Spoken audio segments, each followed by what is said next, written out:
حضرت عبداللہ ابن عمر رضی اللہ تعالیٰ عنہ بیمار ہو گئے، شدید علیل تھے، طبیعت مبارک میں کمزوری آ گئی، کچھ کھانے کو دل نہیں کرتا تھا، گھر والے بار بار کہتے کچھ کھا لیجئے کچھ کھا لیجئے، نہیں کھاتے تھے۔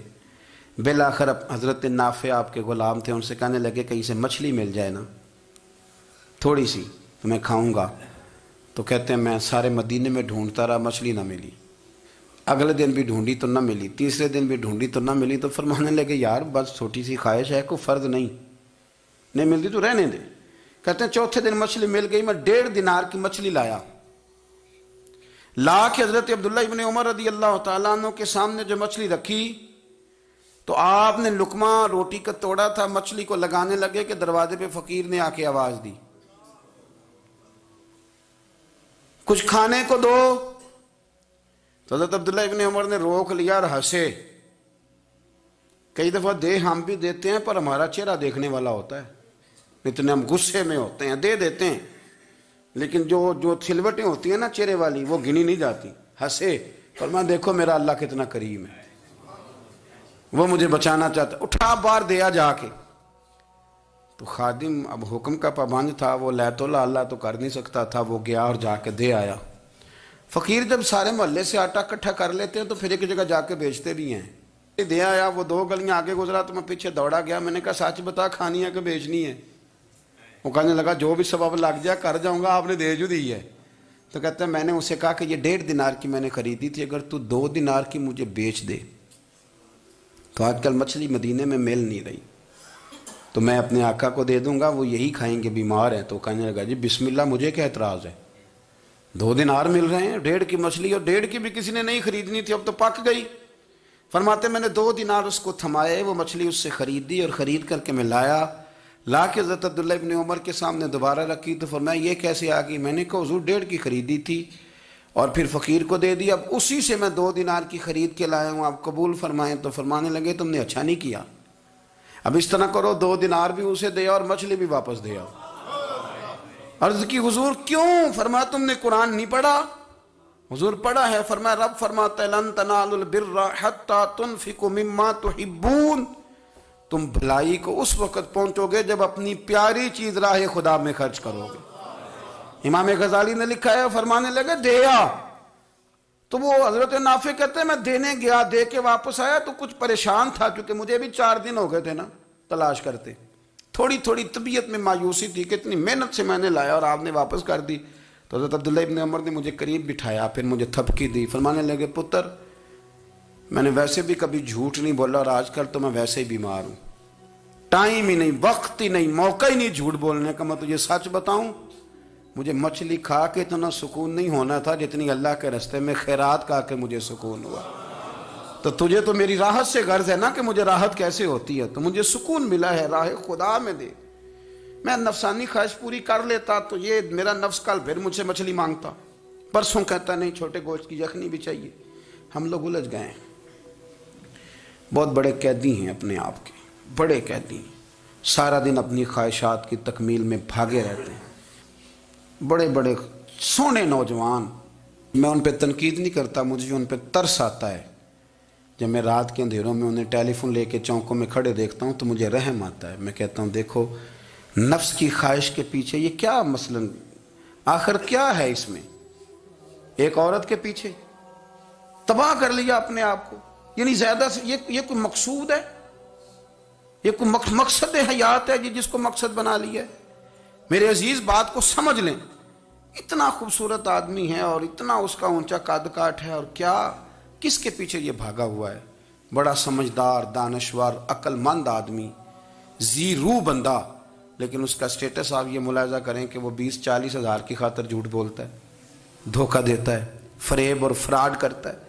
ہم اپنی نفسانی خواہشات کے پیچھے اس طرح بھاگتے ہیں کہ ہم اصل سے رہ جاتے ہیں۔ میری باتوں کی سمجھ آ رہی ہے آپ حضرات؟ تھوڑا تھوڑا کر کے ایک ایک کر کے ان کی باتیں کم مانیں۔ وہ ضروری تو نہیں نا کہ سویرے ناشتہ بازار سے اپنی مرضی کا تگڑا کیا ہے، بازار سے لا کے پوڑیاں چنے بہترین کھائے، اور پوڑیاں چنے ابھی کھائے نہیں، شاپر میں ڈالے ہوئے ہیں، اور وہ لے کے ابھی آ رہا ہے تو ساتھ ہی رستے سے گوشت بھی چھوٹا اچھا لگا تو 2 کلو وہ بھی لے آئے کہ پوڑیاں چنے کھاؤں گا اور دوپہر کے لیے گوشت پکاؤں گا. وہ پہلے یہ تو کھا لے صاحب, اس سے تو نجات پا لے. یہ پتہ نہیں ہضم ہوتا ہے کہ کچھ اور کرتا ہے تیرے ساتھ, لیکن وہ گوشت بھی ساتھ لے آیا. یعنی ٹیبل پہ, ناشتے کے ٹیبل پر بیٹھ کے فیصلہ ہو رہا ہوتا ہے کہ ہم نے کیا کھانا ہے, ہم نے کدھر جانا ہے. سنگیو یاد رکھو, باتوں کو سمجھو اور غور کرو. یہ تھوڑا تھوڑا کر کے جب ہم چھٹکارا حاصل کرنے کی کوشش کریں گے نا, چھٹکارا حاصل کرنے کی, کہیں جگہ سے کسی جگہ سے اگر آپ کو تنبیہ ہوتی ہے نا, تنبیہ, اس میں بھی بڑا مزہ آتا ہے. اس میں بڑا, ہمارے ایک بزرگ تھے تو ایک دن نا میں گیا تو کہنے لگے الحمدللہ آج میں بڑے سکون میں ہوں. میں نے کہا جی وہ کیا ہوا؟ کہنے لگے میں اپنے آپ کو بڑا پیر صاحب سمجھنے لگ گیا تھا. تو ایک وابڈا کے کسی آدمی سے کام تھا, تو میرے ایک دوست نے مجھے کہا کہ پیر صاحب اس کو ٹیلی فون کر دیں, سنا ہے آپ کا عقیدت مند ہے. میں نے اس بندے کو ٹیلی فون کیا تو کہتا ہے پیر صاحب میں عزت آپ کی بڑی کرتا ہوں پر یہ کام نہیں ہو سکتا. کہتے ہیں جب اس نے مجھے کہا نا تو کچھ بھی نہیں, تو مجھے بڑا مزہ آیا ہے, ورنہ میرا تو نفس پھول گیا تھا. میں تو سمجھتا تھا کہ جو میں کہتا ہوں ویسے ہی ہو جاتا ہے. کہتے اس نے تھوڑا سا نا مجھے لیول میں کیا ہے, مجھے مزہ آیا. یہ لوگ نا اپنے اوپر بوجھ ڈالتے تھے, یہ تھوڑا تھوڑا پیچھے ہٹتے تھے, یہ سمجھتے تھے کہ اس طرح تو ہماری تکمیل رہ جائے گی. صبح سے شام تک اگر اسی نفس کی باتیں مانتے جائیں گے تو خرابی کرے گا. دولت کا نشہ ہے بھائی, دولت کٹھی کرنے والا کسی جگہ سیر نہیں ہوتا. حسن کا نشہ ہے, حسن کا نشہ ہے. حضرت ابو بکر شبلی رحمۃ اللہ علیہ فرمایا کرتے تھے جو تیری بیٹی کو خوبصورت سمجھ کے اس کے ساتھ نکاح کرنا چاہے اسے بیٹی نہ دینا. حضرت جی کیوں؟ فرمایا حسن تو تھوڑے دن کے بعد ختم ہو جائے گا, پھر وہ اس کی قدر نہیں کرے گا, وہ تو کہیں اور منہ مارتا پھرے گا. حضرت ابو بکر شبلی رحمۃ اللہ تعالی علیہ کی بیٹی خوبصورت تھی. ایک نوجوان کہنے لگا میرا نکاح کر دیں. آپ فرمانے لگے پتر تو 1 مہینے کے بعد آنا, کر دوں گا. بڑی موٹی تازی خوبصورت صاحبزادی. تو حضرت نے اسے دوائی کھلائی, اسے پخانے لگ گئے. جو پخانہ کرتی ایک مٹکے میں سنبھال دیتے. تھوڑا وقت گزرا تو وہ ہڈیوں کا پنجر بن گئی. مہینے بھر میں دست اتنے آئے کہ کمزور ہو گئی. تو ابو بکر شبلی 1 مہینے کے بعد نوجوان کو بلایا, فرمایا ادھر آ تیرا نکاح کروں. بچی دکھائی تو وہ کمزور بستر پہ پڑی. فرمایا شادی کر. کہنے لگا اس سے نہیں میں نے کرنی. فرمایا یہ وہی ہے؟ کہنے لگا جی نہیں. فرمایا تو کہتا تھا مجھے عشق ہے, کدھر گیا تیرا عشق؟ کہنے لگا حضرت صاحب آپ کیسی بات کر رہے ہیں. فرمایا ادھر آ. پھر وہ مٹکا جس میں گند رکھا تھا وہاں لے گئے. فرمانے لگے تیرا اس کے ساتھ عشق تھا, یہ ہے تیرا عشق. فرمایا اسے تو میں 4 دن روٹی کھلاؤں گا پھر تندرست ہو جائے گی, لیکن میں دیکھنا چاہتا تھا کہ تو میری بیٹی سے پیار کرتا ہے یا اس کے چہرے پہ آنے والی کچھ وقت کے لیے سرخی سے پیار کرتا ہے, اس لالی سے پیار کرتا ہے جو جوانی کے وقت بچوں اور بچیوں پہ آتی ہے. کس چیز کے دل دادا؟ یعنی کیا مطلب؟ نفس کی غلامی, سراسر غلامی, اور پلٹ پلٹ کے اور بڑے بڑے سیانے بندے چھوٹی سی خواہش کے لیے. بڑا سمجھدار آدمی, بڑا سیانا بندہ. میں ایک بڑے بزرگ عالم تھے, میں ایک دفعہ ملنے گیا تو پائے پکا رہے تھے, خود پائے پکا رہے تھے. تو وہ بڑے پیار کی بات ہوتی ہے نا جی. تو تامت باندھی ہوئی اور بڑی جناب خستہ حالی, اور وہ پائے پکا رہے ہیں. تو میں نے ان سے کہا, میں نے کہا حضرت جی پائے تو کسی اور نے بھی پکا لینے تھے, آپ بخاری لے کے بیٹھتے, چلو میری طرح کا کوئی بندہ آپ سے استفادہ بھی کر لیتا. اب پائے آپ لائیں گے, پھر پکائیں گے, پھر آپ کھائیں گے, تو یہ تو 24 گھنٹے آپ کسی کام میں گزر جائیں گے. تو یہ ایک چھوٹی سی خواہش کے لیے. میں کسی چیز کو حرام نہیں کہہ رہا, قرآن پاک کی جو آیت پڑھی ہے صرف اس کی تفسیر آپ کے سامنے عرض کر رہا ہوں.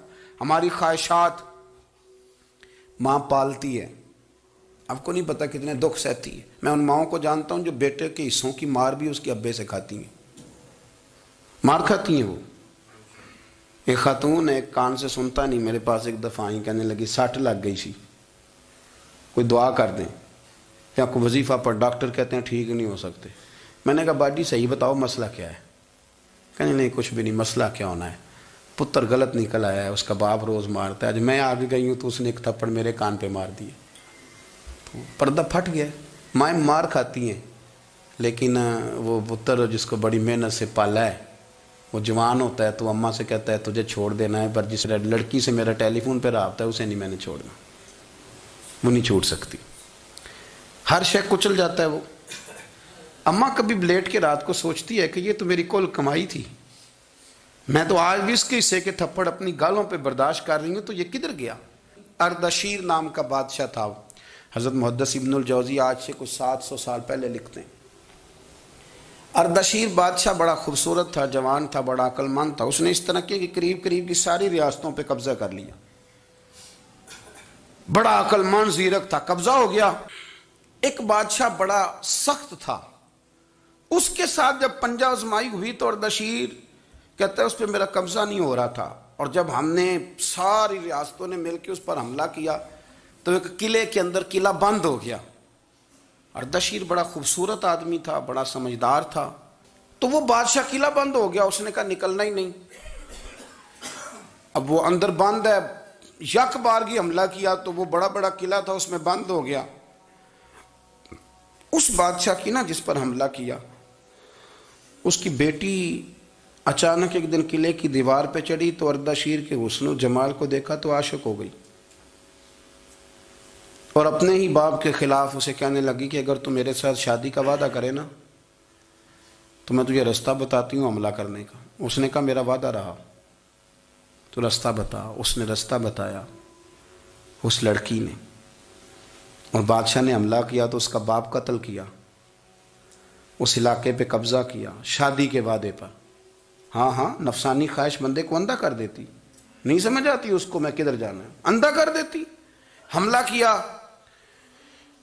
اور جب اس لڑکی کو لے کے آیا نا اپنے محل میں، تو پہلے دن شادی کی پہلی رات تھی، تو بستر بچھایا کنیز نے، تو وہ کبھی کروٹ ادھر بدلتی کبھی ادھر بدلتی، تو بادشاہ کہنے لگا کیا ہے؟ کہنے لگی بستر میں کچھ ہے، مجھے تکلیف دے رہی۔ اس نے چراغ جلائے اور جب بستر اٹھایا تو ایک اتنا سا دھاگا نکلا۔ دھاگے سے عموماً تکلیف نہیں ہوتی، تو اس نے کہا تو اتنی نرم و نازک ہے کہ دھاگا؟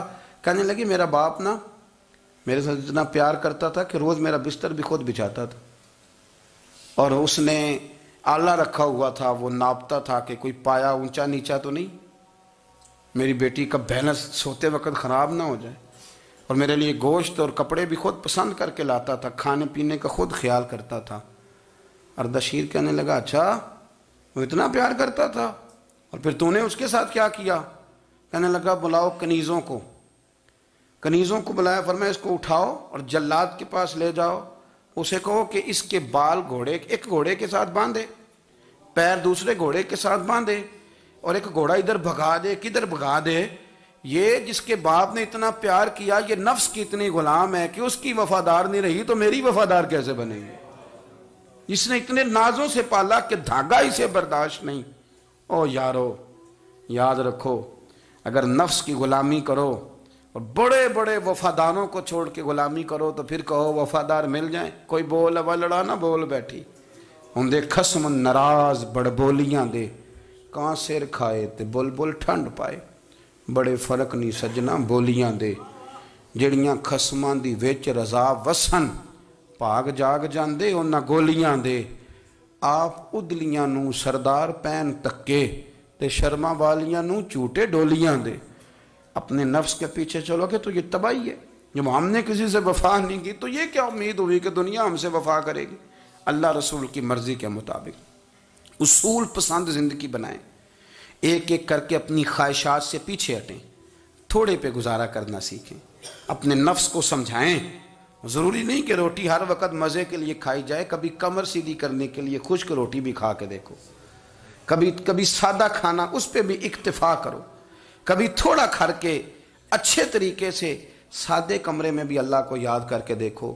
نفس کے پیچھے نہ بھاگیے گا، تباہی کرے گا۔ رب کریم سمجھنے کی توفیق رفیق عطا کرے۔